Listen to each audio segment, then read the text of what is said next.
I'm Jeanette Keynes from Jewelry Arts Inc. And this video is how to fit a curved bezel down into a shank part 2. Today we're gonna solder. Hey. So look at this ridiculously amazing job that Stefano did. I mean, look at that. Because what we were discussing earlier was that this is the part that makes people cry, because it has to fit in straight up and down, the bezel, and also from side to side you have to get that curve right, you know what I mean? Which literally this is the stuff that makes people really just, you know. So be very proud. He's still alive. Yeah, because what we did was we took the ring shank and sit it in the vise, because that way you can take your file and go straight up and down. Do you know what I mean? We would have used a burr, but none of the ones we had were really the right shape. So I use whatever I can get my hands on, a burr, a wheel, a file, whatever. But you did a ridiculously amazing job on this, so be very proud. So I'm going to show you now how to solder it in, because there is a very specific way that you should do this and no other way. Because... That's not soldered together yet? No, not yet. It's just fit in there. Because the thing of it is, it doesn't have to fit perfectly, but it does have to fit pretty tight. It can't be so loose that the bezel can just sort of slide out of there. So I'm just trying to get it in the correct position. And straight and all that kind of thing.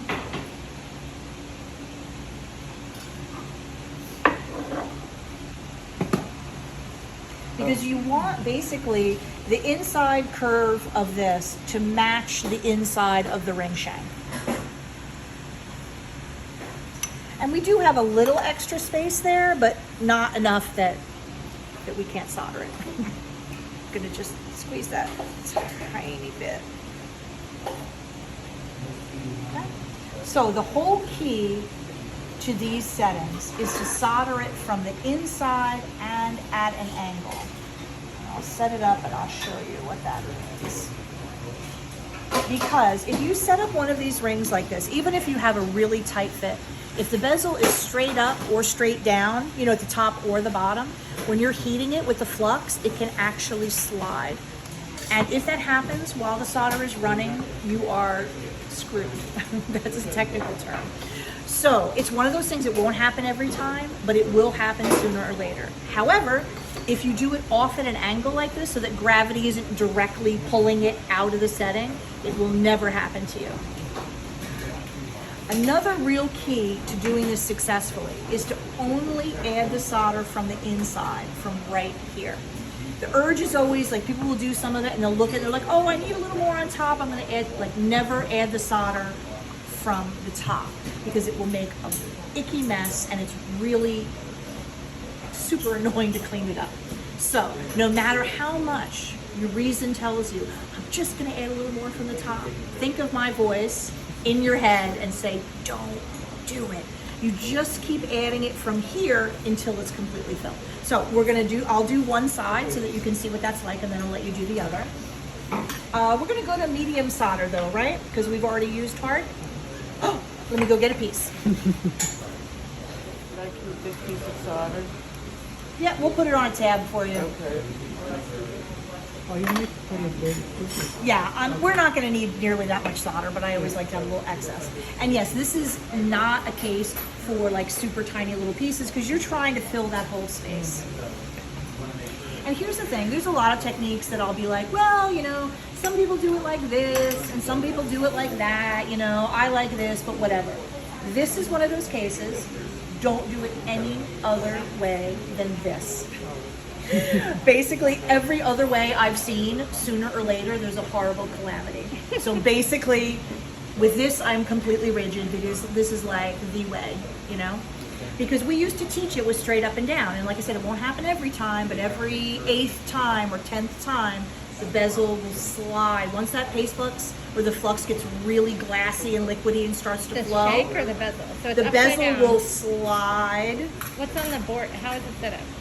Well, it's going to be set up just like that. So what I'm saying is, if you set it up with the bezel completely down or completely up, either way it can slide. So I was picturing it with the bezel on the on the soldering board, and then the shank on top. Done.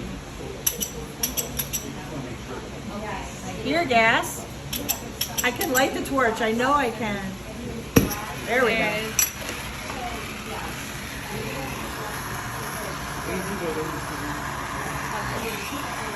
Okay. And we're using medium because we used hard already. So basically, I'm going to take this, I'm going to dip it in a little of the paste flux, and I'm going to put it right in here. Although, I think I Did you maybe put need to flux shift this there? a little bit. Not yet, but I'm going to. So you could put the solder first and then the flux? It As- doesn't matter what order? Yeah, as long as by the time you're ready to solder, you've got enough flux there, life is good. Depending on the setup, sometimes I'll like flux and dry and then add solder. Other times I just throw it right in there wet. It just depends. I'm just trying to make sure that that's like at the right spot. It is. Just when you think you've got it all lined up. Operator error. Usually my normal favorite trick is I get everything set up and I turn and I hit it with my elbow. I do that a lot. Apparently my elbow is like a deadly weapon. Okay, there we go. So I will not attempt to retrieve that piece of solder that went ricocheting. Now you start to understand why I cut extra pieces, right?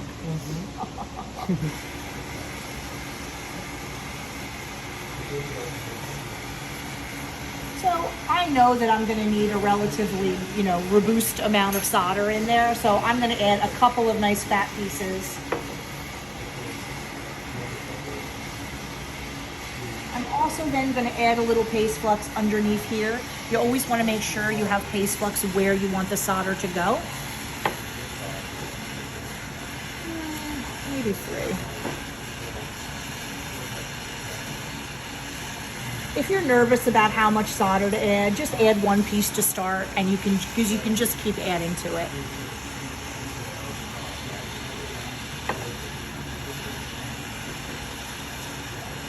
Okay, so I'm going to dry that off as carefully as I can. And then the important thing about where I'm going to heat then, my heat is going to get pointed right here, because that way the solder is going to want to flow and just fill in that seam. Now I'm going to have a little more heat on the shank than on the bezel because the shank is heavier, but essentially I'm heating them both right here, okay?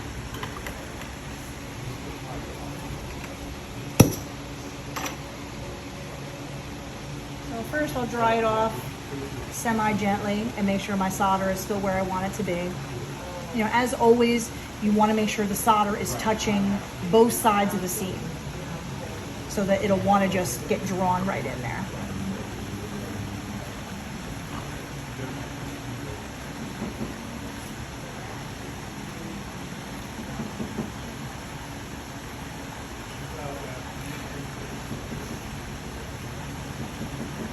These things always move around in the flux. They generally require a little poking, which is why I always have my tweezers. Okay? But then once I've got them in the right spot, then I'm going to kind of turn this up.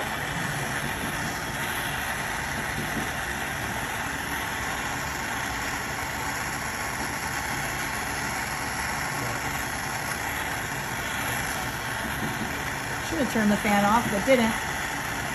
That's all right. There you go. You see that? How this starts to get drawn in? Beautiful. Now, don't touch it because it's hot, but if you look from the other side, you see what'll happen? It'll just fill it all in like perfectly. And then all it will require is a tiny bit of sanding just to blend it together. Okay? So, I would just let this cool and pickle it and then do the other side. Normally what I do is I flux both sides so it stays clean, but I 100% forgot to do that. So we need to stop and pickle. Normally what I do, both sides get fluxed so that they both stay clean. But I didn't do that. So let it cool, pickle it, but then you're gonna do exactly the same thing on the other side. Okay? And when you let them all. solder before you put it on? Almost always. With a situation like that, it really works better and stays in place better. So yeah, boys and girls, don't be like me. Don't forget to flux both sides, or else you'll have to stop and pickle first. Boo.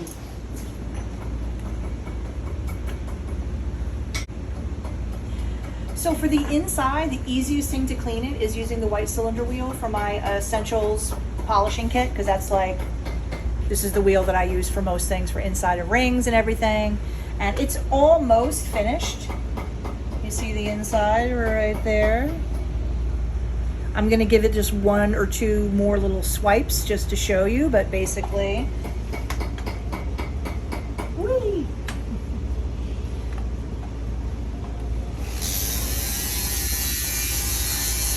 You see how you can take this and just swipe right along there, and it'll blend it in really beautifully.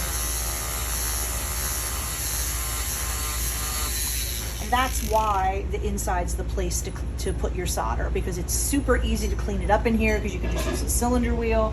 And then on top, all I normally do is just fold up a piece of green paper and just blend it a little bit. Let me see if there's any more, like there's one little spot right there. Let me just do a couple more strokes, but.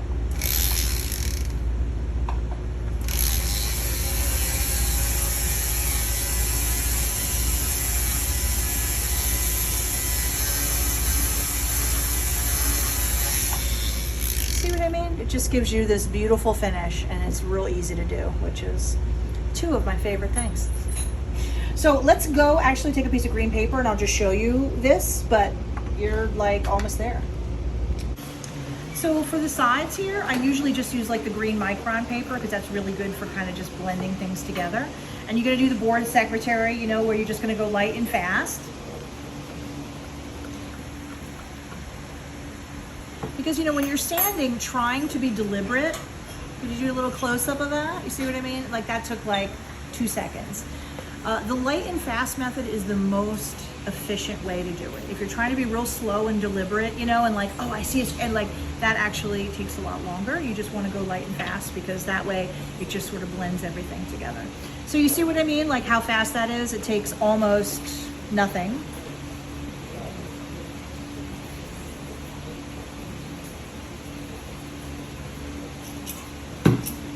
You see? No bad. Not too shabby.